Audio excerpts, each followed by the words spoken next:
महाराष्ट्र राज्यामध्ये मराठा आरक्षण आणि ओबीसी आरक्षण या विषयावर चर्चा चालू आहे। याच दरम्यान राज्य सरकारने एक जी.आर. काढला। या जी.आर. वरून ओबीसी समाजाच्या आरक्षणाला धक्का बसतो असं मत लातूर जिल्ह्यातील वांगदरी गावातील तरुण भरत कराड याचं मत होतं। याचमुळे या युवकाने आत्महत्या केली। यानंतर या कराड कुटुंबाची मी स्वतः वांगदरी गावामध्ये जाऊन भेट घेतली। त्या ठिकाणी माननीय छगन भुजबळ साहेब सुद्धा आले होते। त्यांनी सुद्धा कुटुंबाची भेट घेतली। परंतु मुळात या राज्यामध्ये भारतीय जनता पार्टी सरकार आहे। याच भारतीय जनता पार्टीच्या पक्षाने ओबीसी आरक्षणाच्या मंडल आयोगाला विरोध करून भारतामध्ये कमंडल यात्रा काढली होती। तरी सुद्धा माननीय छगन भुजबळ भारतीय जनता पार्टीच्या मंत्रिमंडळात आहेत। आमचा प्रश्न आहे, ओबीसी तरुण आरक्षणासाठी आत्महत्या करत आहेत, मग माननीय छगन भुजबळ तरी सुद्धा मंत्रिपदाला चिटकून बसलेले आहेत का? मंत्रिपदाचा राजीनामा देत नाही असा आमचा प्रश्न आहे। परंतु माननीय छगन भुजबळ साहेबांचा फार मोठा काळाकुट्ट इतिहास आहे। जर पाहिलं तर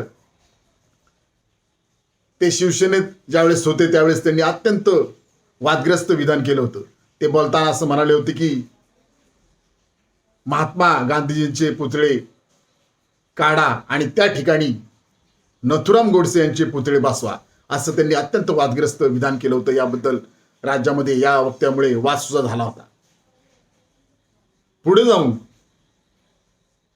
माझं मत आहे की माननीय छगन भुजबळ हे फुले शाहू आंबेडकर यांच्या विचाराच्या सामाजिक समतेच्या गप्पा मारतात, परंतु ते कृतीमध्ये नाही असं स्पष्टपणे दिसून येत आहे।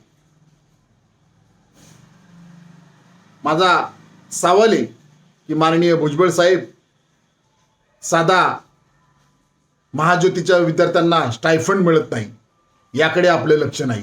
ओबीसी मुलं आरक्षणासाठी आत्महत्या करत आहेत याकडे आपले लक्ष नाही।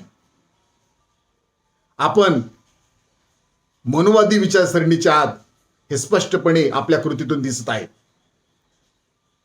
आमची मागणी आहे, ओबीसी समाजाची आपल्याला खरंच काळजी असेल तर आपण राजीनामा द्या। पुढे जाऊन मी लक्ष्मण हाके यांना सांगू इच्छितो की लक्ष्मण हाकेजी, आपण माननीय छगन भुजबळ यांना ओबीसी समाजाचं मसिया बनवू नका, कारण याच छगन भुजबळ यांनी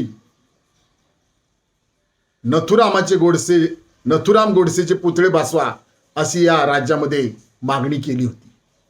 त्यामुळे छगन भुजबळ यांना ओबीसी समाजाचं मसिया बनवू नका असं आमचं ठाम मत आहे।